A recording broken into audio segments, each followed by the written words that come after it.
তিনবার বিষ খেয়েছেন, আবেদ সালমাদানি 4 বার জেল খেটেছেন, আকবর আলী মাওলা রেজবি কত আঘাত পেয়েছেন জেসেমের মধ্যে শুধু এই উম্মতের হেদায়েতের জন্য।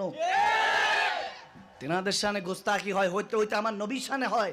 শানে রেসালাত নিয়ে বেয়াদবি করে, দুরুদে পাক নিয়ে ঘরের মধ্যে পোলাপাইন বেয়াদবি করে।